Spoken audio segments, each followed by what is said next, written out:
Hello dear students, as usual I am Navneel God from Tagore School Parvatsar and we are studying our 6th class social science social studies book. हम लोग इस video में पढ़ने जा रहे हैं हमारी 6th क्लास की social studies book. Dear students, as you know we are studying our first lesson. हम लोग अभी स्टडी कर रहे हैं हमारा first lesson and actually we have completed all the lesson in our previous 9 videos. अपने पिछले वीडियो 9 वीडियोस में यानी 9 वीडियो में हम लोग इस लेसन को कंप्लीट कर चुके हैं and we have also completed the points of this lesson, the main points of this lesson, things of remember यानी याद करने की जो चीज़ें हैं, वो जो पॉइंट्स हैं इस लेसन के जो इम्पोर्टेंट पॉइंट्स थे वो भी हम लोग स्टडी कर चुके हैं. And today we have to read the keywords and their meanings of the main words of this lesson. आज के इस वीडियो में हम लोग स्टार्ट करेंगे आज का वीडियो कुछ कीवर्ड्स से, यानी कुछ ऐसी डिफ़िकल्ट वर्ड या नए जो वर्ड्स होते हैं और उनका मीनिंग क्या है, उनका अर्थ क्या है. तो इस लेसन में आए हुए कुछ डिफ़िकल्ट वर्ड्स या न्यू वर्ड्स यानी नए शब्द और उनका अर्थ, ये हम लोग यहाँ पर स्टडी करेंगे in the starting of today's video. आज के वीडियो के स्टार्टिंग में then we will do the practice of this lesson. Practice means the question answers of this lesson. और ये वर्ड्स को हम लोग अंडरस्टैंड करने के बाद, समझने के बाद हम लोग करेंगे क्वेश्चन आंसर इस लेसन के. Let's start the today's study. आइए शुरू करते हैं आज की स्टडी. वर्ल्ड ऑफ वर्ड्स, शब्दों का संसार. वर्ड्स मीन्स होते हैं शब्द, वर्ल्ड मीन्स होता है संसार. वर्ड्स का संसार, शब्दों का संसार. There are many important words which were came in this lesson. इस लेसन में आए थे ऐसे बहुत सारे important words हैं. उनके मीनिंग्स यहाँ पर हम लोग पढ़ेंगे, उनका अर्थ हम लोग पढ़ेंगे. सबसे फर्स्ट जो वर्ड है वो है हिस्ट्री. हिस्ट्री का मतलब होता है इतिहास. यहाँ पर इसका मीनिंग भी दिया हुआ है, इसकी डेफिनेशन दी हुई है कि हिस्ट्री क्या होती है. A written record of the past. Past यानी भूतकाल, भूतकाल का लिखित रिकॉर्ड. ए रिटन रिकॉर्ड, एक लिखित दस्तावेज, एक लिखित रिकॉर्ड ऑफ द पास्ट, भूतकाल का. तो पास्ट का जो रिटन रिकॉर्ड होता है, भूतकाल का जो लिखित रिकॉर्ड होता है, लिखित में, रिटन में, उसको हिस्ट्री कहते हैं, उसको इतिहास कहते हैं. Next word is excavation. Excavation का मतलब होता है खुदाई. जब जमीन की खुदाई होती है तो उसमें कई चीजें मिलती हैं, तो इस खुदाई को, डिगिंग को एक्सकेवेशन कहा जाता है. डिगिंग अप एन एरिया, एक एरिया को खोदना. फॉर बरीड रिमेन्स, दबे हुए अवशेषों के लिए. जमीन के अंदर पुराने समय के बहुत सारी चीजें दबी हुई रहती है. बरीड का मतलब दफन या दबी हुई. जो बरीड रिमेन्स यानी अवशेष, जो बरीड अवशेष रिमेन्स हैं, जो दबे हुए अवशेष हैं, उनके लिए किसी एरिया को डिगिंग अप करना यानी खुदाई करना, उसको एक्सकेवेशन कहते हैं, खुदाई कहते हैं. एक वर्ड आया था बीसी या बीसीई. भले ही हम बीसी लिखें, भले ही बीसीई लिखें, एक ही बात है. बीसी का मतलब होता है बिफोर क्राइस्ट, यानी ईसा के जन्म के पहले का जो टाइम है वो बीसी कहलाता है, बिफोर क्राइस्ट. इसको बीसीई भी लिखा जाता है, जिसका मतलब होता है बिफोर कॉमन इरा. तो ये ईसा के जन्म के पहले का समय है. Period before the year Christ is believed to have been born. Period यानी समय, बिफोर यानी पहले का. किससे पहले का? द ईयर, उस वर्ष से पहले का. क्राइस्ट इज बिलीव्ड, जिसमें ईसा को माना जाता है टू हैव बीन बोर्न, जन्म लिया हुआ। जिस ईयर में, जिस वर्ष में ईसा को, क्राइस्ट को जन्म लेना माना जाता है, बिलीव किया जाता है, उससे पहले का जो पीरियड है, उससे पहले का जो समय है, उसको बीसी या बीसीई कहते हैं, बिफोर क्राइस्ट या बिफोर कॉमन इरा।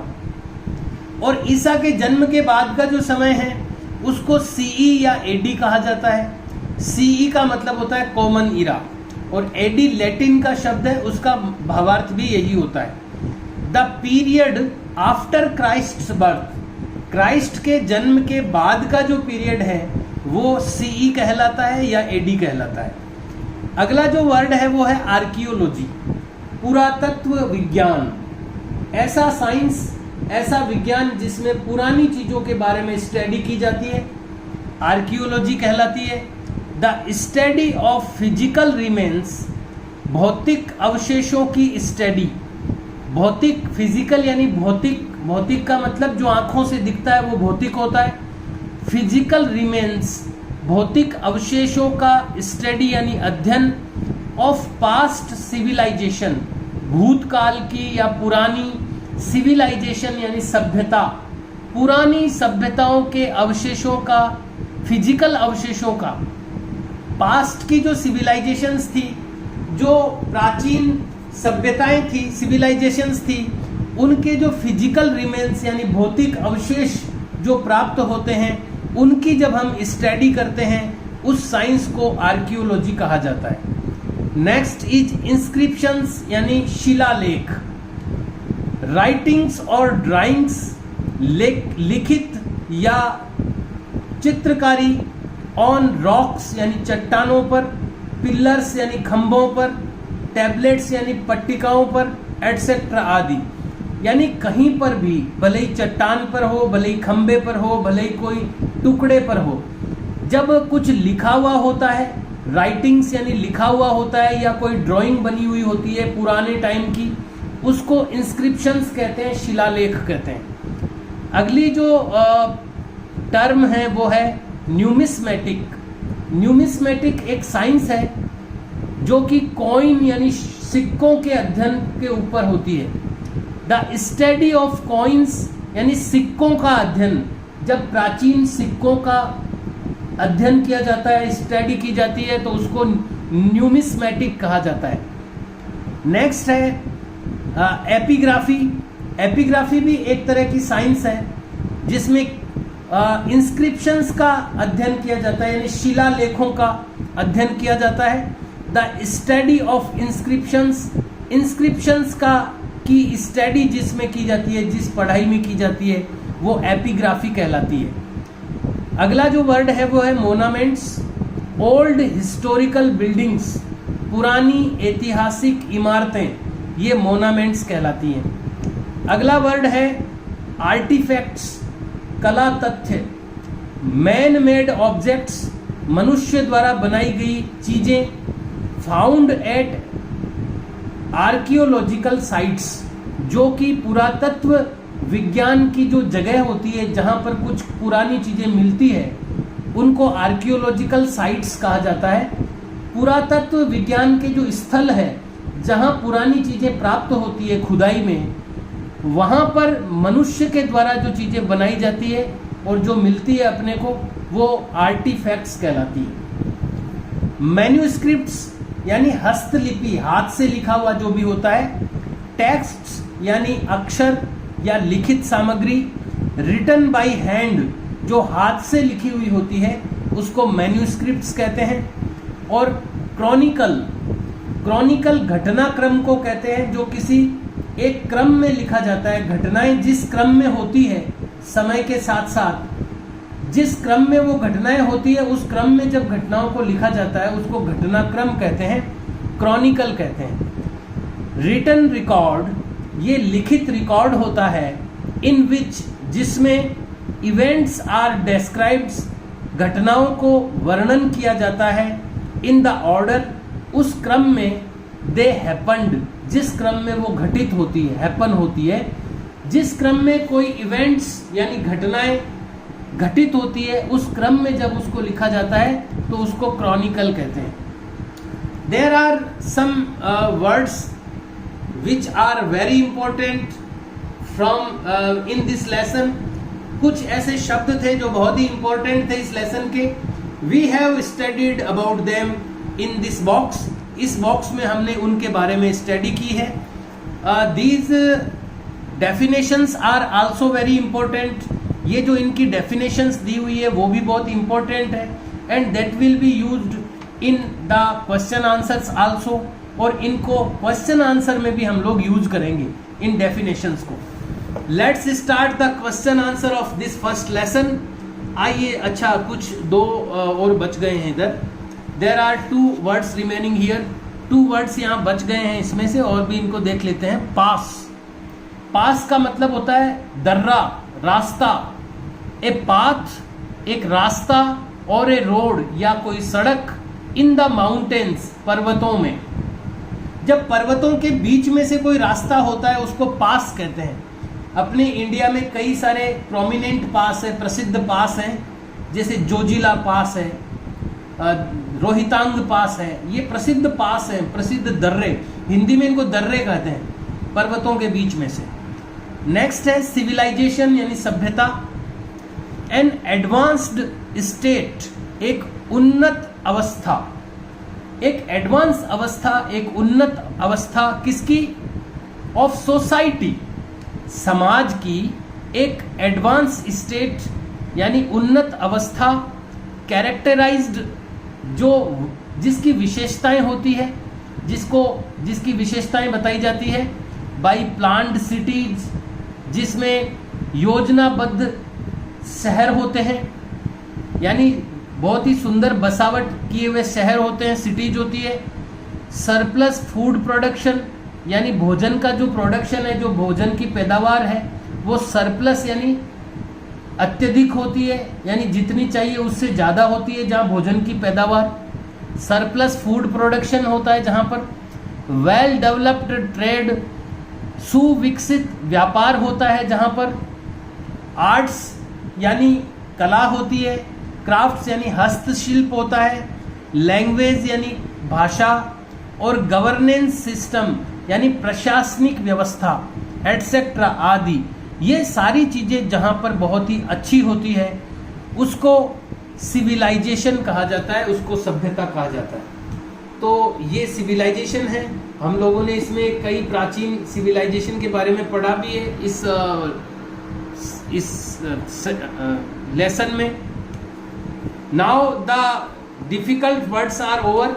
अब जो कठिन शब्द हैं वो कंप्लीट हो गए हैं. Now we are starting the question answers of this first lesson. और अब हम इस फर्स्ट लेसन के क्वेश्चन आंसर स्टार्ट करने जा रहे हैं. You have to do all these question answers in your notebook.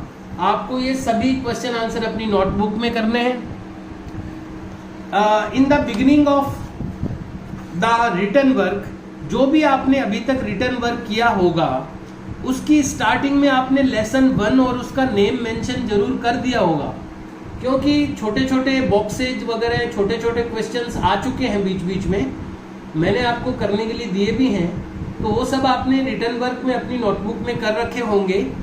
तो जब भी आपने स्टार्ट किया होगा तो लेसन नंबर 1 और इसका जो नेम है वो आपने मेंशन कर दिया होगा. इसलिए यहाँ पर अगेन आप मेंशन नहीं करें, इसकी कोई रिक्वायरमेंट नहीं है कि आप वापस इसको लिखें लेसन के नेम और नंबर को, क्योंकि लेसन अभी कंटिन्यू चल रहा है. उसका रिटन वर्क हम लोग कुछ कर चुके हैं. So you have to write this one. आपको ये लिखना है प्रैक्टिस टाइम, इसका हेडिंग डालना है.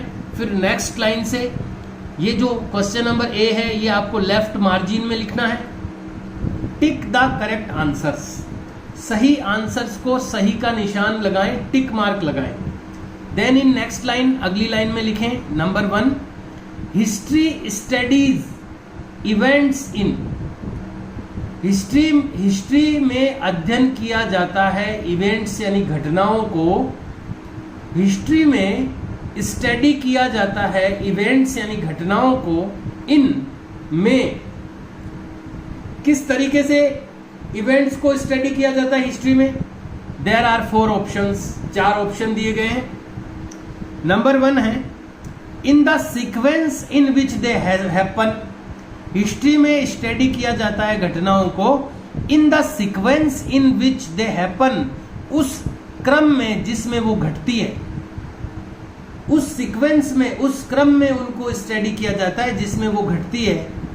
तो ये आंसर इसका करेक्ट है, मैं आपको पहले ही बता दूं, लेकिन बाकी के आंसर्स भी हम रीड करेंगे, उनको अंडरस्टैंड करेंगे। तो हिस्ट्री में इवेंट्स को यानी घटनाओं को स्टडी किया जाता है इन द सीक्वेंस, उस क्रम में, इन विच दे हैपन, जिसमें कि वो हैपन यानी घटित होती है, उस सीक्वेंस में उनको रीड या स्टडी किया जाता है।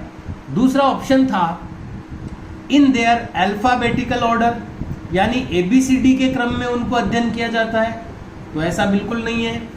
Number C, in the order of their importance, उनके महत्व के क्रम में उनको स्टडी किया जाता है, ये भी नहीं है। Order of there geographical location, उनकी भौतिक स्थिति के आधार पर उनको अध्ययन किया जाता है घटनाओं को। तो ये तीनों जो आंसर हैं ये सूटेबल नहीं है। जो फर्स्ट आंसर है, आंसर नंबर ए, ये it is the most suitable answer, कि घटनाओं का अध्ययन जो हिस्ट्री में किया जाता है वो जिस क्रम में घटित होती है उस क्रम में उनको, उस सीक्वेंस में, उसी क्रम में उनको स्टडी किया जाता है। You have to write all the four options in your notebook. आपको ये सारे जो चारों ऑप्शन हैं ये लिखने हैं अपनी नोटबुक में। Right the one option in one line, the second option in second line, the third option in third line and the fourth option in fourth line. चारों ऑप्शन को आपको लिखना है और उसके बाद में जो करेक्ट ऑप्शन है, जो ऑप्शन नंबर ए है, उसके आगे जो सर्कल होगा उसमें आपको टिक मार्क करना है। Then leave one blank line, उसके बाद वन ब्लैंक लाइन आप छोड़ दें। Then write the second question, the dynasty. Dynasty का अर्थ मैं बता चुका हूं लेसन के बीच में आपको। राजवंश, राजाओं के जो वंश होते थे वो डायनेस्टी कहलाते थे। द डायनेस्टी यानी राजवंश, रूल्ड यानी जिसने शासन किया, वो डायनेस्टी जिसने रूल किया, शासन किया इन इंडो गैंगेटिक प्लेन, भारतीय गंगा के मैदान में। इंडो गैंगेटिक मतलब भारतीय गंगा के जो प्लेन्स यानी मैदान का जो क्षेत्र है, यानी उत्तरी भारत का जो क्षेत्र है, उसमें कौन से डायनेस्टी ने रूल किया, किस राजवंश ने राज्य किया। तो यहाँ पर 4 ऑप्शंस दे रखे हैं।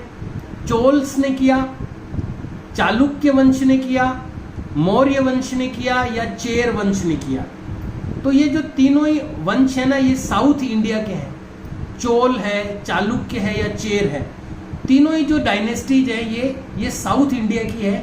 हमें चाहिए नॉर्थ इंडिया वाला। तो मौर्य वंश जो था, मौर्य साम्राज्य, ये इंडो गैंगेटिक प्लेन्स में यानी गंगा के जो मैदान का क्षेत्र है, यानी जो उत्तरी भारत का क्षेत्र है, उसमें शासन करने वाला जो डायनेस्टी था, जो राजवंश था, वो मौर्य वंश था। So C is correct. You have to make a tick mark in the option C. आपको ऑप्शन सी में टिक मार्क करना है। And you have to write the all 4 options in your notebooks. आपको ये चारों ही ऑप्शन अपनी notebook में लिखने हैं। Then you have to leave one blank line, उसके बाद आपको वन ब्लैंक लाइन लीव करनी है। Question number 3, Rajatarangini traces the history of. एक बुक थी, राज तरंगिणी नाम की बुक थी, हमने पढ़ा है लेसन में। कल्हण एक लेखक था, कल्हण द्वारा लिखी गई थी ये राज तरंगिणी, एक बुक थी। ट्रेसेज यानी ये खोज करती है या पता लगाती है, द हिस्ट्री ऑफ। किसकी हिस्ट्री ऑफ यानी का, के की, ये किसकी हिस्ट्री को ट्रेस करती है ये बुक। जो राज तरंगिणी बुक थी वो कहाँ की हिस्ट्री को ट्रेस करती है, किसकी हिस्ट्री के बारे में ये लिखी गई है। देयर आर अगेन 4 ऑप्शंस। यहाँ पर अगेन वापस 4 ऑप्शन दिए गए हैं। राजपुताना यानी राजस्थान, पाटलिपुत्र की हिस्ट्री है उसमें, या दिल्ली की हिस्ट्री है उसमें राज तरंगिणी में, या कश्मीर की है। तो ये कश्मीर की हिस्ट्री को बताती है। ये राज तरंगिणी जो पुस्तक है ये कल्हण द्वारा लिखी गई थी और ये कश्मीर की हिस्ट्री को बताती है। So option D is right. You have to make a right mark in option D and you have to write all the 4 options in your notebook. आपको चारों ही ऑप्शन अपनी नोटबुक में लिखना है and leave 1 blank line after each question answer. हर एक question answer के बाद में आपको ब्लैंक लाइन जरूर बनानी है, छोड़नी है, इसका आप ध्यान रखें। Then it is question number 4। उसके बाद में क्वेश्चन नंबर 4 यहां पर है, विच ऑफ दीज, इनमें से कौन सा, कैन बी क्लासिफाइड, वर्गीकृत किया जा सकता है एज सेक्युलर लिटरेचर, धर्मनिरपेक्ष साहित्य के रूप में। हमने पढ़ा है लिटरेचर भी कई प्रकार का होता है, साहित्य भी एक तो होता है रिलीजियस जो धर्म से संबंधित होता है, एक होता है सेक्युलर लिटरेचर जिस वो किताबें या वो साहित्य जो धर्म के ऊपर नहीं लिखा गया हो वो सेक्युलर होता है, एक फॉरेन अकाउंट का होता है यानी जो विदेशी लोगों ने भारत में आकर के लिखा वो फॉरेन लिटरेचर होता है। तो यहाँ पर पूछा गया है कि निम्न में से कौन सी जो बुक है वो सेक्युलर लिटरेचर है यानी धर्म के ऊपर नहीं लिखी गई है। ऑप्शन है ए आईने अकबरी। आईने अकबरी एक बुक थी। नंबर 2 त्रिपिटक, नंबर 3 इंडिका और नंबर 4 है बोथ ए एंड सी। तो यहाँ पर देखिए मैं आपको बताना चाहूँगा आईने अकबरी जो थी, अपन ने जो पिछला पढ़ा था सेक्युलर लिटरेचर में, ये सेक्युलर लिटरेचर है, इसमें आईने अकबरी का एग्जाम्पल आया था। देखिए ये रहा आईने अकबरी, ये सेक्युलर लिटरेचर में आया था। तो ये तो सेक्युलर लिटरेचर में है ही आईने अकबरी। तो अब दूसरा है त्रिपिटक। तो त्रिपिटक तो आया था किसमें, रिलीजियस में। ये देखिए त्रिपिटकाज, ये बुद्धिस्ट टेक्स्ट है, ये रिलीजियस में आ गया था। तो त्रिपिटक नहीं है, आईने अकबरी है। तीसरा लिखा हुआ है इंडिका। तो इंडिका फॉरेन वाले में था। देखिए ये अकाउंट्स ऑफ फॉरेनर्स है, इसमें देखिए ये इंडिका। तो इंडिका तो फॉरेन वाले में आ गया और त्रिपिटक जो है वो रिलीजियस में आ गया और आईने अकबरी जरूर सेक्युलर में यहाँ पर मेंशन किया गया था। और इसलिए चूंकि एक ही है इसमें आंसर, इसलिए डी वाला भी रॉन्ग हो गया क्योंकि इसमें ए और सी दोनों को बताया गया है। तो A is the right answer. You have to make a tick mark in option A. You have to leave 1 blank line between every 2 question answers. हर 2 क्वेश्चन आंसर्स के बीच में आपको एक ब्लैंक लाइन लीव जरूर करनी है। देन क्वेश्चन नंबर 5, उसके बाद में क्वेश्चन नंबर 5 है आर्कियोलॉजिकल सोर्सेज। आर्कियोलॉजिकल क्या होता है, पुरानी चीजों का अध्ययन, ये आर्कियोलॉजिकल होता है। सोर्सेज यानी स्रोत, पुरानी चीजों से जो हिस्ट्री प्राप्त होती है, पता चलती है, वो आर्कियोलॉजिकल सोर्स होता है। Archaeological sources are the only historical sources.